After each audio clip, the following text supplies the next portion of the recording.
Welcome to She Moves Bravely, a podcast dedicated to empowering women through stories of resilience, courage, and success. I'm your host, Shantae Dent. Today, I have the honor of introducing you to a woman who moves bravely. Her name is Jaylin Knight. Jaylin, welcome to the show. Thank you so much for having me. Yes. So I'm excited to chat with you, Jaylin, because your story is incredible. We spoke momentarily about the underlying behind the scenes process of you going from point A to B is what many women can resonate with, including myself. So I am eager for you to jump right on in, share your story in terms of what you've overcome, how you overcame it, and how it's led you to where you are today. Certainly. So my story spans most of my life actually, in that I grew up with food issues and body image issues, and that was a very big part of my experience and a not very pleasant one. But as I was working through that, I became a fitness instructor, and that gave me so much purpose and passion, and I really enjoyed it. I took the entrepreneurial route. I've been doing that the last 15 years, working with women who also just weren't really into exercise like myself, but wanted to find ways that we could enjoy it so that we were inspired to take better care of ourselves. And through that journey, it really helped me heal my relationship with my body, with food, all those things. And I wanted to move further into helping people more and like more get into the lifestyle coaching, the weight loss coaching, more than just the exercise. But I held off for quite some time, maybe close to 10 years, because I was afraid to move forward into that next step still.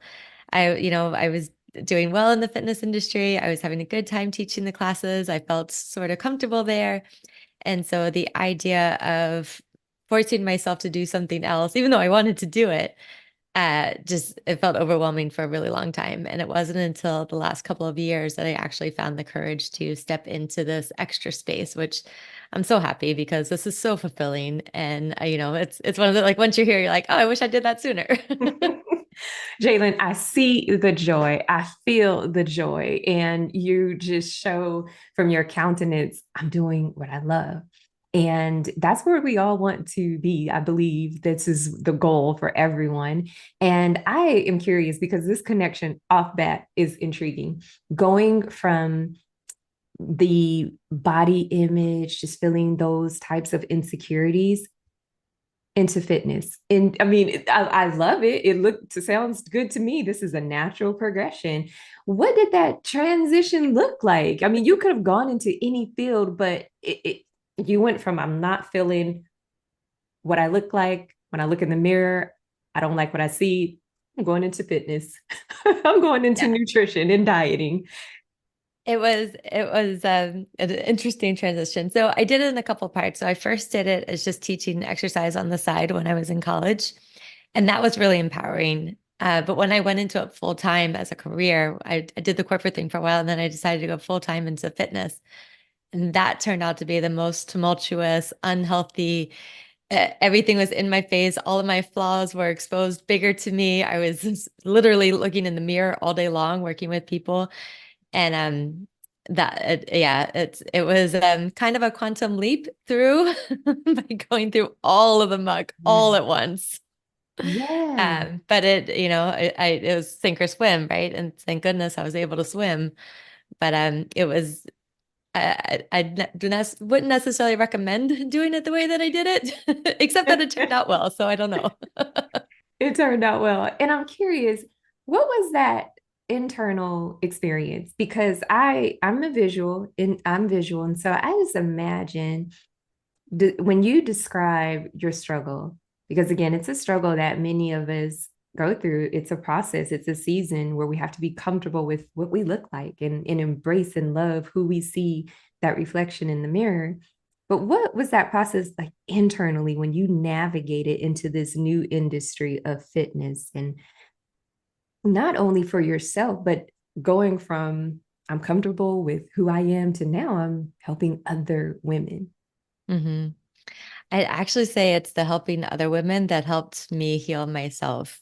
And maybe a little bit in the sense that I felt I think it's both. I felt the pressure that I needed to heal myself in order to help them. And then that pressure kind of hurt, but it also empowered me to I need to figure this out because I so badly wanted to be there for them.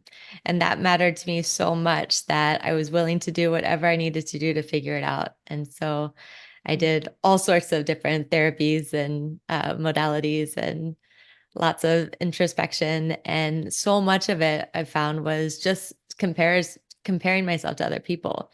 And once I could just let go of the comparing, then I could just sit back and just deal with what I was already dealing with, right? But adding that comparison on was the part that was just too much to handle.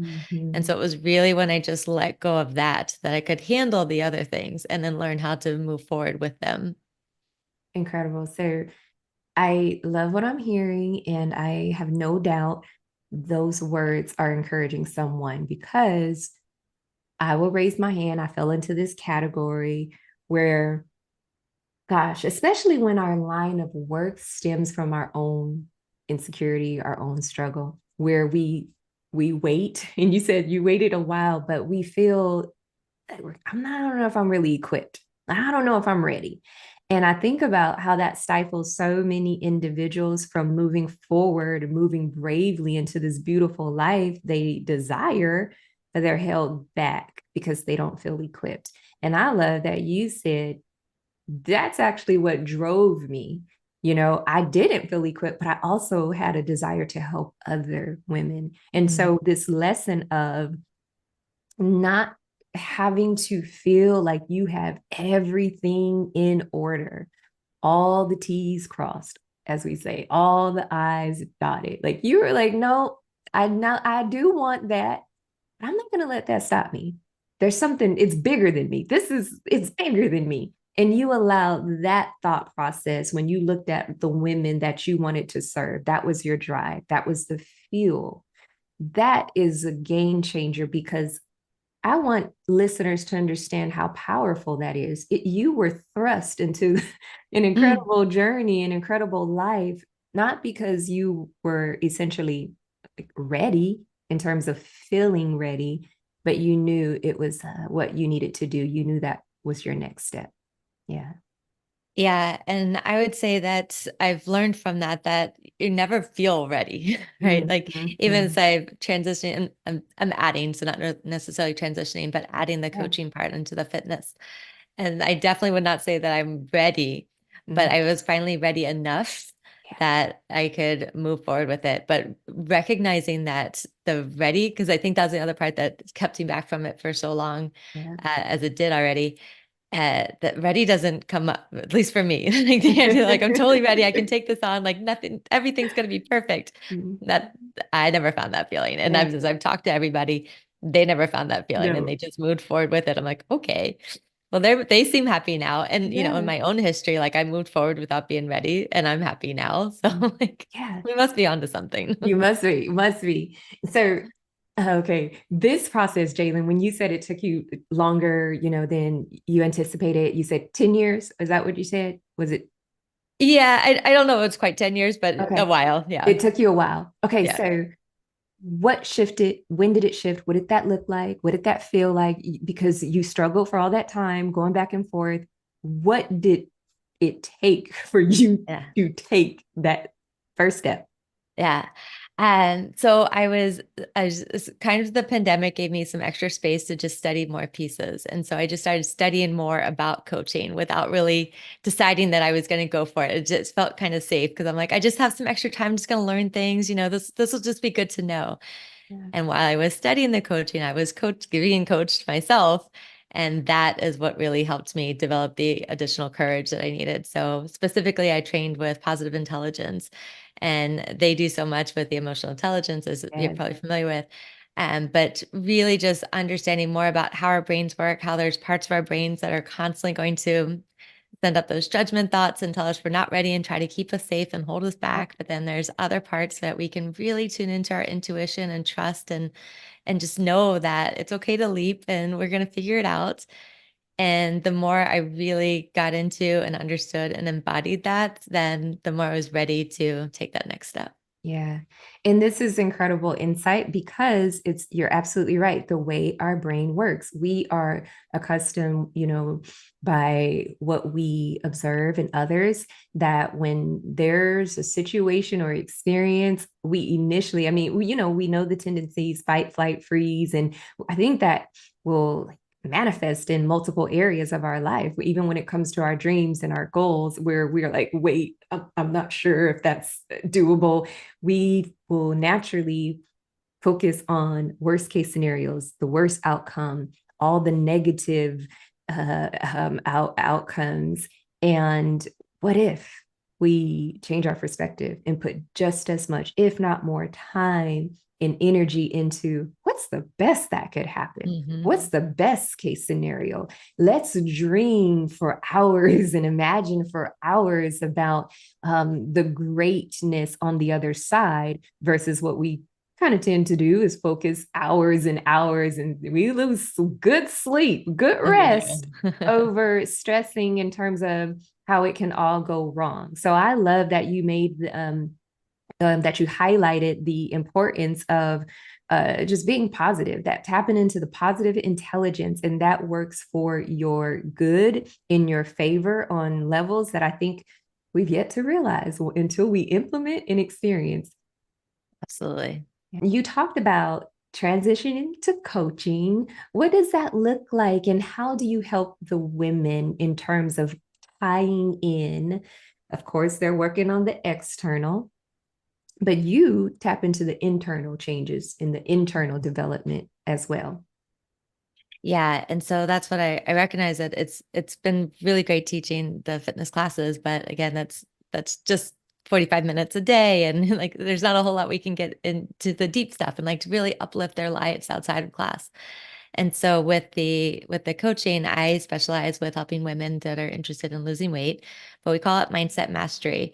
And because we really go right to the root cause, so we don't just talk about doing actions and changing what you're eating and how your plate looks and things like that. We do get into the strategy, but that's not where we start because people kind of know about these things. They know what they should do, but they don't want to do it. They can't get themselves to do it. So we really want to understand why. Why are they choosing these behaviors that aren't supportive of what they say that they want? And that's why I'm always so fascinated whenever I start working with new clients and they're like, it's been 2 weeks. We haven't talked about food yet. I'm like, I know, but how are you feeling about food? They're like, oh, I'm not stress eating anymore. I'm like, oh, really? That's so Love interesting. it. That's powerful. I love it. It happens all the time. It's one of my favorite parts. Yeah. I love it as well. And I agree completely. I love what you're doing because you're right. Ever since I can remember growing up, there's always a commercial, a plan, a something, a food, a meal, a course, exercise. And we are never, and I will say never, going to minimize the importance of all of those regimens, but you're tapping into the why. What's Mhm. behind the stress eating? What's behind what you're experiencing? What's behind? And you're looking at the root cause. And why? Because just as with our yards, our garden, when we pull the weed from the root, we're ensuring that it's not going to continue to grow. We're not just clipping it, I only see this weed surface level. So let me, mow the lawn. But no, when it comes to the weeds, we have to go beyond the surface and go deep and extract it at the root. And so you're addressing the root cause for the women. And tell us how powerful it is, how that creates a lasting impact versus going on a diet, joining a gym, and keeping it on the surface level. Absolutely. So, I mean, anybody can keep up with some behaviors for a couple of months, maybe, and anybody can lose weight. But two things happen a lot of times when they get to the end of their diet or whatever quick fix kind of program they were on is one, they've either done so many things to make them miserable that they can't stand to do it anymore. So they go back. Or two, they get there and they realize that they're not any happier than when they started, whereas they thought that once they lost the weight, they'd suddenly be happy, but they haven't actually addressed the parts that make them happy or not. And Mm. so by starting and getting to the root and finding their happiness and finding what brings them joy and then doing things that bring them joy to bring out the results that are also going to take off the weight, then at that time, they get to their goal weight and now they're just happier and a body that feels better to them Huh. and they can keep going. It's a lifestyle that they didn't just take a detour and then go back to their lifestyle. They're creating an entirely new one and one that's more in line with who they really are because we're all happy, energetic, wonderful beings. We just get a little bogged Mhm. down with some of Yeah. the negativity that we encounter. Yeah. Oh, so true. And so do you find, because I see this cycle where when you work with that woman on her inner being, she's able to deal with the root, process emotional wounds, emotional trauma. So instead of stress eating, and we'll just stay along that line and use that as an example, instead of stress eating, there's a healthier outlet that's manifested now. I would love for the listeners to understand the essence and the power behind this Yeah. because I like what you said. You were like, sometimes it doesn't last because this woman will go through this program 30 days later. She's miserable because all the work and that's real. I will say, yes, I can attest to that in, multiple areas where it's beneficial, but you put in all that work and, oh, that was exhausting. I don't know if I want round two or 30 more Mhm. days of this. But you set your coaching up in such a way to where they're working on their inner being, no longer stress eating. Is it because your inner work will help focus on that emotional trauma, or just by default, they turn to a healthier outlet? How does that work? So it's a couple pieces. So one, we're focusing on addressing the negative thoughts that they've been repeating to themselves and sort of recognizing those lies because so many of them are lies. Any thoughts in your head that are telling you you're not good enough, that's an automatic lie. You were born good enough. Mm. But we can resonate with that because it feels so true to us. We've repeated it so many times. And so part of it is really breaking that spell of recognizing that's not true and building up the part of you that is true. So getting more in touch with your intuition, your inner being, and like recognizing who you are because who you really are understands how worthy you are by design. There's nothing you need to do. There's no size you need to be. You are just perfect and worthy.